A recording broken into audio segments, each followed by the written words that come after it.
O Senhor esteja convosco. Ele está no meio de nós. Proclamação do Evangelho de Jesus Cristo, segundo Lucas. Glória a vós, Senhor. Naquele tempo, Jesus contou esta parábola para alguns que confiavam na sua própria justiça e desprezavam os outros. 2 homens subiram ao templo para rezar. Um era fariseu, o outro cobrador de impostos. O fariseu de pé rezava assim em seu íntimo: Ó Deus, eu te agradeço, porque não sou como os outros homens, ladrões, desonestos, adúlteros, nem como este cobrador de impostos. Eu jejuo 2 vezes por semana e dou o dízimo de toda a minha renda. O cobrador de impostos, porém, ficou à distância e nem se atrevia a levantar os olhos para o céu, mas batia no peito, dizendo: Meu Deus, tem piedade de mim, que sou pecador. Eu vos digo, este último voltou para casa justificado, o outro não. Pois quem se eleva será humilhado, e quem se humilha será elevado. Palavra da salvação. Glória a vós, Senhor. Podemos nos assentar. Santo anjo do Senhor, meu zeloso guardador, se a ti me confiou a piedade divina, sempre me rege, me guarde, me governa, me ilumina. Amém. A cruz sagrada seja minha luz, não seja o dragão meu guia. Retira-te, Satanás, nunca me aconselhe coisas vãs. É mal que tu me ofereces, bebe tu mesmo do teu veneno. Amém. Nada te perturbe, nada te amedronte, tudo passa, a paciência tudo alcança. A quem tem Deus nada falta, só Deus basta. Em nome do Pai, do Filho e do Espírito Santo. Amém. Meus queridos e estimados filhos e filhas, tem uma determinada pregação ou forma de pensar que está muito presente no nosso meio e na realidade em que vivemos. E que pensamento é esse? É sobre a liberdade ou é sobre o livre-arbítrio, de que a pessoa ela pode fazer o que bem entender aqui nessa terra e que ninguém tem nada a ver com isso e a pessoa é livre. Pois bem, essa forma de pensar está correta em partes. Se a pessoa simplesmente está se esforçando em viver da melhor maneira possível a sua trajetória aqui nessa terra, buscando alcançar a realização dos seus projetos, dos seus sonhos, sem passar por cima de ninguém, sem prejudicar ninguém, seja quem for, e assumindo as suas responsabilidades e a sua missão aqui nessa terra, realmente a pessoa pode fazer o que bem entender e ninguém tem nada a ver com isso. Porém, se a pessoa nas suas atitudes, buscando realizar os seus projetos e sonhos, passa por cima de quem for, puxa o tapete de quem for e prejudica os outros sem pensar nas consequências, ou a pessoa comete algum delito ou a pessoa comete algum crime, seja ele do crime mais leve até o mais pesado, aí não venha com esse papinho de que a pessoa pode fazer o que bem entender e que ninguém tem nada a ver com isso, porque nessa última situação não é assim. A pessoa terá que dar explicações dessas suas atitudes, terá que ser julgada e pagar de alguma forma, reparando de alguma forma o pecado, reparando de alguma forma o crime que cometeu. Se a pessoa roubou, desviou dinheiro, que tenha que devolver ali o dinheiro que ela usurpou. Se a pessoa chegou infelizmente tirar a vida de alguém, ficar preso é o mínimo para que a pessoa repare o mal que causou na vida de familiares e amigos de quem ela tirou a vida. E isso precisa ficar claro. É que hoje em dia se tenta uma passação de pano para tentar justificar aquilo que é injustificável, tentar justificar até mesmo as pessoas cometendo os crimes e dando uma resposta de que infelizmente o crime compensa.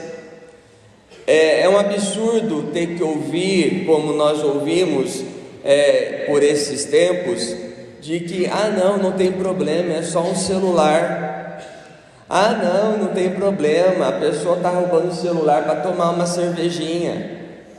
Aí, quando um ciclista é abordado na rua por dois cidadãos e aquele ciclista entrega o celular sem ali reagir ao assalto, mesmo assim é morto a queima-roupa com disparos de tiros. Aí quem vem falar que não tem problema, que é só um celular e que a pessoa só quer comprar uma cervejinha, aí por conta da situação e do apelo e da indignação das pessoas, aí muda o discurso. Muda o discurso não porque concorda, mas é porque a sociedade fez um levante totalmente contrário a esse tipo de situação. Seja desde um celular, desde um lápis a ser roubado, roubo é roubo e é crime. Nós não podemos passar mão nesse tipo de situação, e as pessoas que se esforçam em viver bem, levar uma vida digna, nós não podemos ser reféns dessa situação. O que mais eu fico indignado tem hora é o seguinte: eu acho engraçado quando se tenta falar no Brasil sobre a diminuição da maioridade penal, dos 18 para os 16 ou até mesmo aos 14 anos, como acontece em outros países, em outras democracias por aí afora.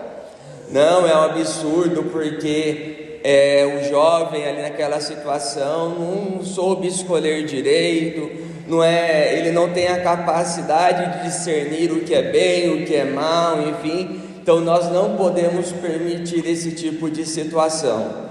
Engraçado, mas daí, quando nós vamos falar de crianças, repito, crianças, nos seus 8, 9 anos, que mal a sua consciência foi formada, aí por algum motivo ela não se sente bem a princípio com o seu corpo e com a sua sexualidade, sem passar muitas vezes por algum processo terapêutico, enfim, para que aquela criança se entenda, aí não, aí essa criança tem que ser respeitada a sua decisão, se for para poder mudar de gênero, de homem para mulher ou de mulher para homem. Aí ela tem responsabilidade, aí ela sabe o que quer e a sua liberdade tem que ser respeitada. Tomar uma atitude que vai mudar toda a sua vida, vai marcar toda a sua existência, mas em nome de determinada agenda, em nome de determinada militância, aí não tem problema. Aí esse mesmo jovem na vida adulta percebe que não fez uma decisão correta e que estava equivocado nessa transição, aí entra em depressão e até mesmo tira a própria vida, mas daí a militância que levanta essa bandeira fica em silêncio, fica calada, ninguém toca no assunto. O que a pessoa quer fazer dos seus 18 anos para cima com a sua vida, aí é problema realmente dela, no que diz respeito às suas escolhas e opção sexual. Não venham querer impor isso às nossas crianças e até mesmo forçando esse tipo de situação.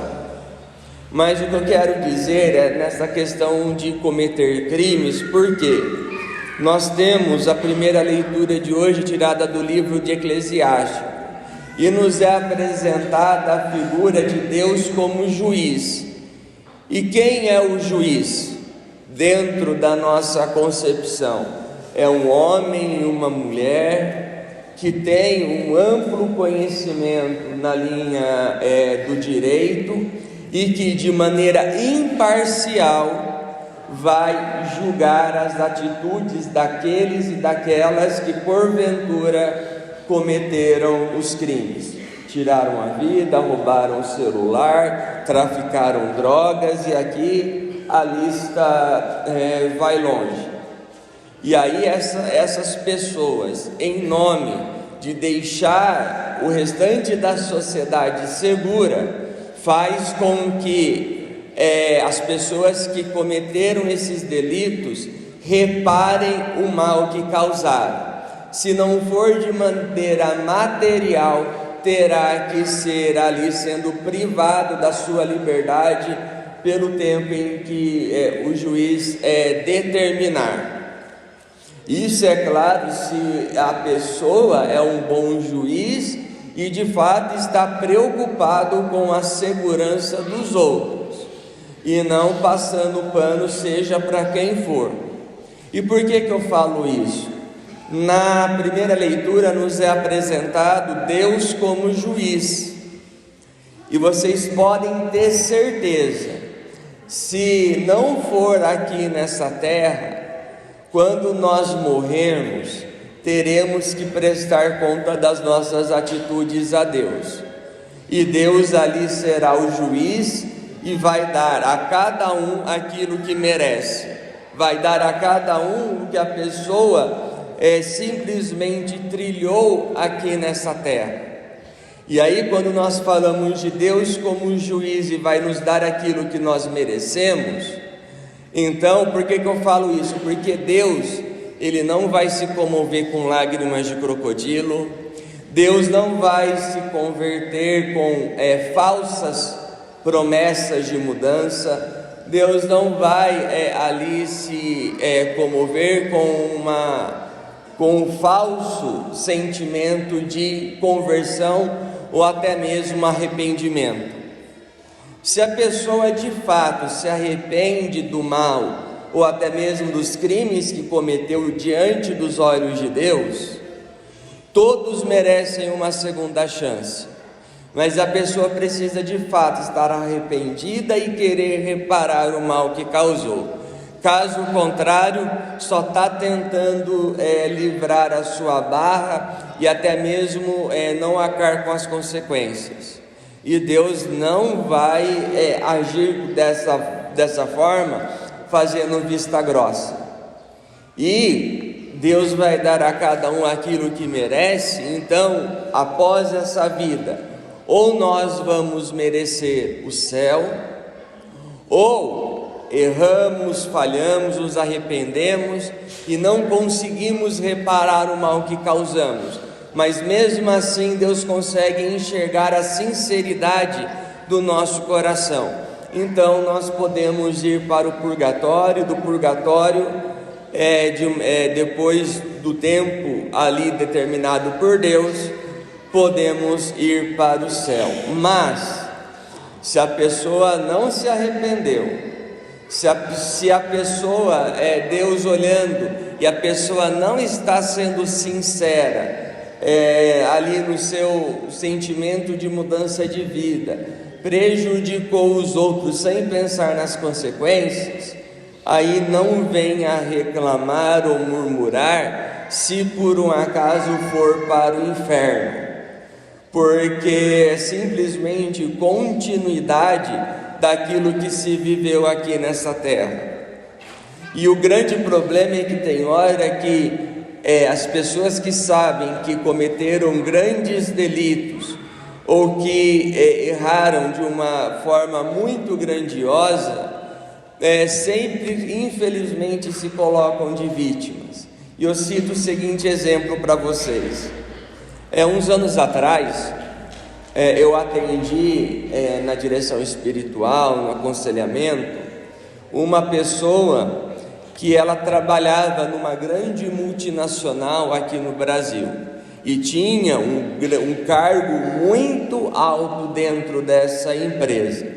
Pois bem, aí, como tem hora que a ganância fala muito mais alto, aí essa pessoa com outros daquela mesma empresa, também com cargos semelhantes ou até mesmo um pouco maiores do que o dela, começaram a desviar dinheiro, começaram ali a tirar dinheiro que iria para os cofres daquela empresa de várias formas. E aí qual que foi a consequência primeiramente? Naqueles que estavam no patamar abaixo ou nos cargos inferiores, foram os primeiros a serem dispensados, porque até então a empresa não estava tendo o seu lucro, em alguns setores até tendo prejuízo, e aí então muitas pessoas foram demitidas, pessoas que só tinham aquele salário para manter a sua família, pessoas ali que por conta do convênio que tinham naquela empresa, estavam cuidando da saúde com um problema sério, ou até mesmo com um salário, ajudando algum familiar muito próximo a cuidar da saúde. Essas pessoas foram as primeiras a serem dispensadas. E aí se descobriu esse esquema de corrupção dentro dessa empresa. E aí então, alguns diretores já tinham sido presos, e aí essa pessoa ainda estava livre. E aí na confissão, na orientação espiritual, disse o seguinte: rapaz, eu estou desesperada, porque a qualquer momento ou eu posso ser presa, ou eu vou sofrer busca e apreensão dentro de casa. Eu não sei o que faço, e olha só como Deus é ruim, olha só o que Deus permitiu que eu estivesse passando, eu não mereço. Gente, com todo respeito, nessa hora, com esse tipo de conversa fiada para cima de mim, não espere uma resposta caridosa, mas nem um pouco. Aí eu só virei para essa pessoa e disse o seguinte: primeiro, crie vergonha na cara e pare de colocar Deus na sua conta, porque Deus não tem nada a ver com isso. Segundo, se você corre o risco de ser preso e sofrer busca e apreensão, isso é consequência das suas atitudes. Não espere plantar cebola para poder colher rosa. Não espere plantar vento para poder colher um dia de sol. Não. Quem planta cebola vai colher cebola. Quem planta vento vai colher tempestade. Então, isso é consequências das suas atitudes. E terceiro, por conta da sua ganância, muitas outras pessoas perderam emprego e foram prejudicadas, simplesmente porque você queria mais e mais dinheiro e não pensou naqueles que foram prejudicados, que tinham só aquele salário para poder arcar com as despesas de casa, arcar com a saúde pessoal, ou de algum outro familiar. Então, arque com as consequências. Mas olha só o que Deus está fazendo. Não, Deus não está fazendo nada. Quem fez foi você. E Deus, eu falei para ela, vai te dar uma nova oportunidade sim, se você de fato se arrependeu e, é claro, de alguma forma pagar pelo mal que cometeu. Não espere de Deus fazer vista grossa e dizer: nossa, coitadinho, então estou com pena de você. Não, Deus é bom, Deus é misericordioso, mas Deus também é justo, e nós não podemos esquecer disso. Dando continuidade então a essa nossa reflexão, nós temos o Evangelho da celebração do dia de hoje, que ainda nessa ideia de fazer justiça, nós vamos ter a figura de duas personagens, o fariseu e o cobrador de impostos. São duas pessoas que faziam parte de dois grupos distintos dentro do grupo dos judeus. E aí o fariseu, ele sempre é reconhecido como aquele homem que se gaba, de que é o melhor, se gaba de que ele é fiel a Deus, se gaba que ele jejua 2 vezes para a semana e tenta humilhar o outro achando que é melhor, mostrando aqui uma autoridade que só existe na cabeça dos fariseus. E aí, mesmo eles sendo homens honestos, estando próximos de Deus, eles estão fazendo isso por fazer e não por amor, e não por gratidão. Eles fazem isso não simplesmente porque estão agradecidos a Deus, ou porque estão ali de uma forma querendo construir uma relação com Deus. Não, eles estão fazendo isso só para poder ter aplausos, aparecer e ter um status dentro ali da organização dos judeus. Pois bem, o grande problema que nós temos infelizmente hoje em dia, os cristãos com essa atitude de fariseus, cristãos que se acham melhores do que os outros, cristãos que só cumprem o preceito para serem reconhecidos e aplaudidos. E infelizmente isso é uma chaga que nós vemos dentro das nossas paróquias e comunidades, independente do lugar onde a gente esteja. Como assim? Nós temos as nossas pastorais, movimentos e conselhos que fazem parte de toda a organização de uma paróquia. Aí, toda pastoral e movimento, espiritualidade tem uma diretriz que diz o seguinte: olha, a pessoa para ser eleita coordenador tem que ter essa e essa condição. O mandato é de 2 ou 3 anos, podendo se renovar por mais 2 ou 3. A mesma coisa hoje acontece com o conselho econômico de uma paróquia. O pároco escolhe ali as pessoas, e essas pessoas têm um mandato de 3 anos. E depois desses 3 anos, mais 3, e aí se a pessoa for reconduzida, mas ela não pode ir para o 3º mandato, e aí outra pessoa tem que assumir o lugar dela. E por que a igreja, no seu discernimento, e a nossa diocese até mesmo, vai por essa linha?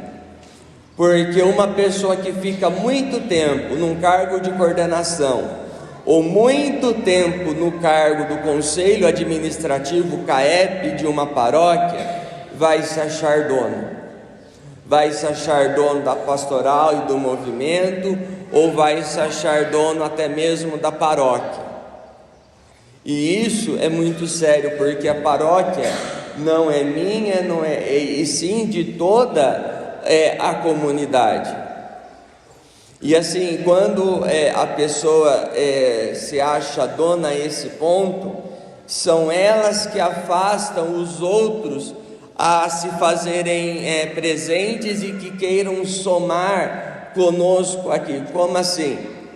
Essas pessoas que se acham esses donos, que têm essas atitudes de fariseus, elas são as primeiras a chegar para o padre, para o pároco em questão, seja também quem for, e reclamar de que ninguém quer nada com nada, reclamar de que ninguém quer ajudar naquela atividade ou naquele evento, reclamar de que ela está cansada e sobrecarregada, e aí pedir até mesmo uma ajuda para o pároco, ajudar trazendo mais gentes, enfim. Mas tudo isso é só conversinha fiada, porque se vem alguém novo de fora que quer somar naquela pastoral, até mesmo chegando no CAEP, e aí tem boas ideias, tem ali algo a ofertar e colaborar com seus dons e seus talentos, aí aquele que não quer largar o osso por nada se sente ameaçado. E aí, ao se sentir ameaçado, o que faz?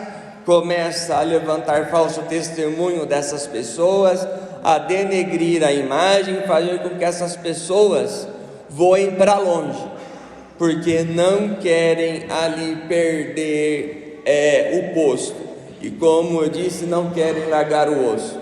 E como eu disse, isso faz mal para uma paróquia, isso é uma chaga que nós precisamos batalhar para que não aconteça. Eu falo isso porque eu conheço um padre que passou por uma situação muito delicada. Eu vou falar o padre para não dizer o nome dele, mas o padre que estava naquela comunidade, assim que chegou para assumi-la, o CAEP era composto só por um casal e mais ninguém. E isso, dentro da organização da nossa diocese, não pode acontecer, porque não pode só um casal ajudar e ser conselheiro de como a paróquia deve arcar com seus custos, o caminho que ela deve percorrer e também as obras que ela tem que fazer. Aí esse padre, quando assumiu e viu isso, o que ele fez? Ele começou a chamar outras pessoas para compor ali o conselho. E aí essas pessoas, com seus pensamentos e com as suas ideias, começaram a encaminhar aquela comunidade, aquela paróquia. Pois bem, aquele casal que do início não aceitou isso. O que aconteceu?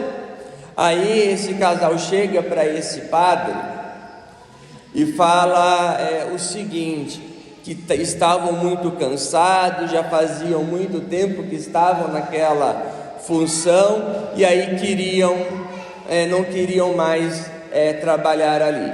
O padre ainda argumentou e pediu para que ficasse um pouco mais de tempo, enfim, mas foram irredutíveis. Pois bem, o casal saiu, enfim, e sabe o que aconteceu?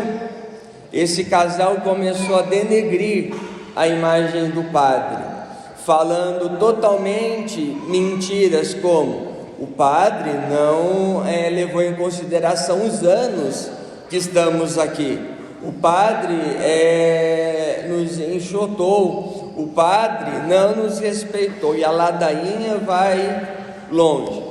A sorte que o padre gravou toda a conversa, enfim, e aí não tinha como desmentir, porque o padre nunca disse nada, nunca falou nada, e quem teve a atitude de pedir para sair foi o casal. Mas tudo isso por vingança, só porque estavam ali, entre aspas, perdendo o poder que achavam que tinha, perdendo ali a posição que achavam que seria para uma vida toda, e mais ainda, achando que eram os donos ou xerifes daquela comunidade paroquial. E com todo respeito, gente, pessoa assim, com esse tipo de atitude, é que nós queremos longe, porque no nosso meio não faz falta alguma, e mais ainda prejudica outras pessoas que querem colaborar, que querem ajudar na construção do reinado de Deus. E aí a figura do cobrador de impostos é muito enigmática aqui no Evangelho. Por quê? O cobrador de impostos era reconhecido como um homem corrupto. E por quê? Porque ele roubava, tirava a mais dos impostos para poder se enriquecer. Mas só que a atitude desse cobrador de impostos ali, pedindo que Deus tenha piedade dele, provavelmente aqui nós temos aqui a imagem de um homem que está arrependido. E nós não podemos simplesmente ficar julgando as pessoas, duvidando da conversão dela simplesmente. Se a conversão não for verdadeira, ela vai demonstrar nas suas atitudes, no seu dia a dia, isso é fato. Mas se alguém está de fato arrependido, louvado seja Deus por isso, que venha somar junto de nós. Mas o que incomoda aqui, e aí essa atitude também do fariseu, de simplesmente ficar julgando o cobrador de impostos com a sua régua, e achar que só o outro erra e não ele. E isso me incomoda, essa atitude na confissão. Como assim? Eu sempre falo na preparação de que é o seu pecado, não o pecado dos outros. Aí vem a pessoa e confessa os seus pecados, malemar confessa os seus pecados, e aí começa aquele falar do esposo, da esposa, do filho, da filha, do pai e da mãe, do colega de trabalho, do amigo, do desconhecido. E aí quando o padre chama a atenção e fala, não, isso é pecado deles, é só os seus, aí a pessoa sai falando mal do padre, até mesmo da confissão. Mas por quê? Porque tem gente que acha que falar do pecado alheio vai diminuir a sua responsabilidade, que falar do pecado dos outros vai eximir a pessoa de qualquer responsabilidade dos pecados que ela cometeu. E não é assim. Na confissão são os nossos pecados, são que nós apresentamos. Do outro é ele que vai apresentar a Deus e não nós. E isso também precisa ficar bem claro para nós. Então, que nesta Santíssima Eucaristia de fato, voltando o nosso coração a Deus e a sua graça, que Deus esteja sempre junto de cada um de nós, que Deus, o justo juiz, possa ver pelo menos o nosso esforço de ser uma pessoa melhor, e que nós lutemos para que não tenhamos atitudes de fariseus, que só querem saber de prestígio e status, e não de conversão. Que Deus consiga ver a nossa sinceridade na conversão, e não o nosso fingimento. No instante de silêncio, meditemos ainda sobre a palavra de Deus, e que ela dê seus frutos na vida de cada um de nós. Louvado seja nosso Senhor Jesus Cristo.